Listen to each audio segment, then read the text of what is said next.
नमो बुद्धाय साथियों, आप सभी को मेरा जय भीम। आज हम बात करेंगे बौद्ध में भारत पे। जिस तरीके से आज के हालात हो रहे हैं और महामारी से भारत जिस तरीके से जूझ रहा है, मुझे लगता है कि बौद्ध धर्म और बुद्ध की जो शिक्षाएं हैं वो बहुत मानव प्रणाली के लिए बहुत महत्वपूर्ण है। तो हम इसको आज जानते हैं भंते दीक्षा भूमि जी से कि किस तरीके से बुद्धिज़्म को हम आज की बारी से रिलेट कर सकते हैं और किस तरीके से वो हेल्पफुल है। बंते जी को बंदामी मंगल हो जी। तो बंते जी आप पहले अपना थोड़ा परिचय दीजिए।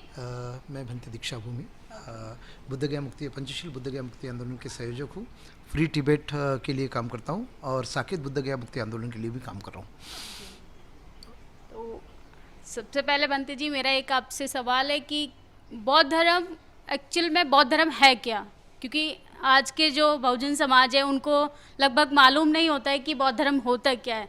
तो आप अपने शब्दों में बताएं कि बौद्ध धर्म होता क्या है। ऐसा है कि दुश्मन के ऊपर भी विजय प्राप्त करना और अरत उपाली का विनय, डिसिप्लिन और भगवान बुद्ध के जो पंचशील जो दिए हैं, लोगों के दुख मुक्ति के लिए जो पंचशील दिया है, लोगों को आप सबसे ज़्यादा दुख होता है, वो दुख का निर्वाण ही धम्म है, बुद्ध धम्म है।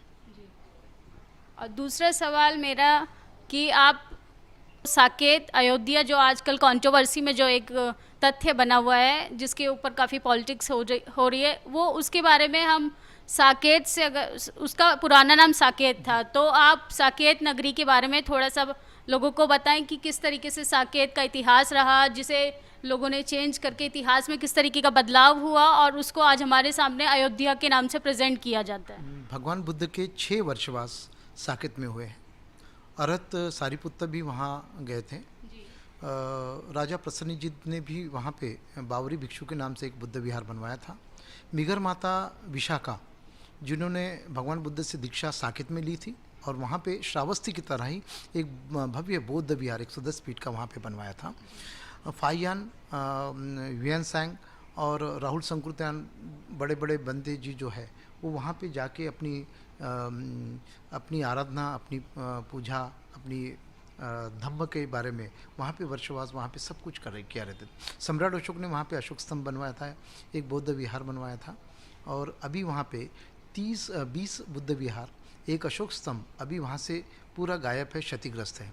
1498 में जो खिलजी आए थे उन्होंने बुद्धिज़्म को, यहाँ के भारत के बुद्धिज़्म को पूरा नष्ट किया। उनमें से एक साकेत भी है। जब हम बुद्धिस्ट राजाओं की या बुद्धिस्ट शासकों की अगर हम बात करते हैं तो हमारे माइंड में सिर्फ अशोक का नाम आता है। बाकी अशोक के अलावा अगर हम और शासक की बात करें तो और किस किस का नाम सामने आता है जो बौद्ध धर्म के बढ़ाने में उनका सहयोग रहा? चंगेज खान का आता है। उसके बाद में मिनांडर, जिसको मिलिंद, राजा मिलिंद कहते हैं। उसके बाद में कनिष्क राजा जो है जम्मू कश्मीर से है।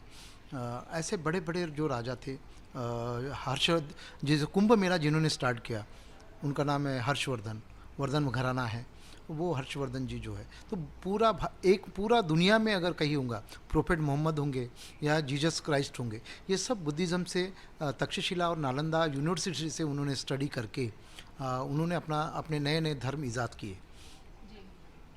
और स्टाइल है जिस तरीके से महामारी से जूझ रहा है मानव पूरी प्रणाली, आप बौद्ध जो शिक्षाएं हैं वो किस तरीके से उनको मददगार हो सकती है? बुद्धिज़्म ये साइंटिफिक धर्म है। आप अगर उनका वंदना लो, वो उसमें वाइब्रेशन आते हैं, मेडिटेशन है उसमें वाइब्रेशंस आते हैं। भगवान बुद्ध के 84,000 सुत्त है जो उनके सुत्त है, उसमें भी बहुत कुछ रेमेडीज़ है। रतन सुत्त है, पराभव सुत्त है, ऐसे बहुत से सुत्त है, महामंगल सुत्त है। भगवान बुद्ध का टोटली जितने भी भगवान बुद्ध का जो साइंटिफिक वर्क है वो सब टोटल ही बुद्धिज़्म से, मैंने ह्यूमन फिलॉसफी से रिलेटेड है। कि ऐसी सिद्धांतों की अगर हम बात करते हैं उसमें सबसे ज़्यादा यूज़फुल जो मार्ग रहा है, तो आप हमारी जनता को बताइए वो कौन सा मार्ग है जिसे आप संन्यास जीवन में ना रहकर गृहस्थ जीवन में भी उसको फॉलो कर सकते हैं और अपने जीवन शैली को एक खुशहाल जीवन शैली बना। जी, सबसे बड़ी बात है डिसिप्लिन और पंचशील जो है कि शराब नहीं पीना, झूठी बात नहीं करना, जो पंचशील है सुरा मेरे जपना, दूसरे की हत्या नहीं करना, व्यभिचार नहीं करना, झूठ नहीं बोलना। ये पंचशील भगवान बुद्ध का बेस ऑफ बुद्धिज़्म है, पंचशील। पूरे दुनिया में पंचशील जो है वो अगर आपने सभी लोगों ने अगर डिसिप्लिन से अगर रहे तो यहाँ का कोई राष्ट्रपति को कोई कुछ बोलेगा नहीं, यहाँ के पंतप्रधान को कुछ नहीं बोलेगा, यहाँ पे युद्ध ही नहीं होगा। भगवान बुद्ध जो एक में ऐसे यूनिवर्सल कंपैशन अल्टीमेट ट्रूथ है जो पूरे दुनिया को, मैंने बाबा साहब ने फर्स्ट वर्ल्ड वार भी देखा था, सेकेंड वर्ल्ड वार भी देखा था, जर्मन की क्रूरता भी देखा था, और रशिया का डिमोलिशन, अपना इंग्लैंड का, अमेरिका का डिमोलिशन, जापान का हिरोशिमा नागासाकी का डिमोलिशन भी बाबा साहब ने देखा था। इसलिए इस भारत देश को युद्ध से बचाने के लिए बाबा साहब ने जो कॉन्स्टिट्यूशन दिया कि, और बाबा साहब ने जो बुद्ध दिया जो ओरिजिनल यही के थे, वो सम्यक संबुद्ध बाबा साहब ने दिया जो यूनिवर्सल कंपैशन अल्टीमेट ट्रूथ है।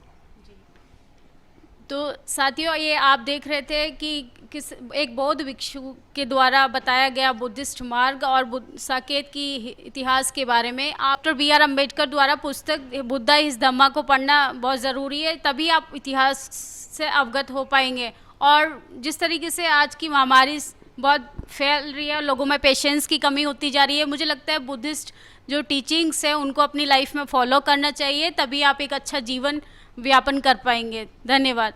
नेशनल दस्तक की आपसे गुजारिश है कि अगर इसको बचाना चाहते हैं तो नेशनल दस्तक को सब्सक्राइब करने के लिए रेड कलर के सब्सक्राइब बटन को दबाएं, फिर बेल आइकन की घंटी दबाएं। नेशनल दस्तक को बचाने के लिए बहुत जरूरी है कि हर खबर को शेयर करें, लाइक करें, कमेंट जरूर करें।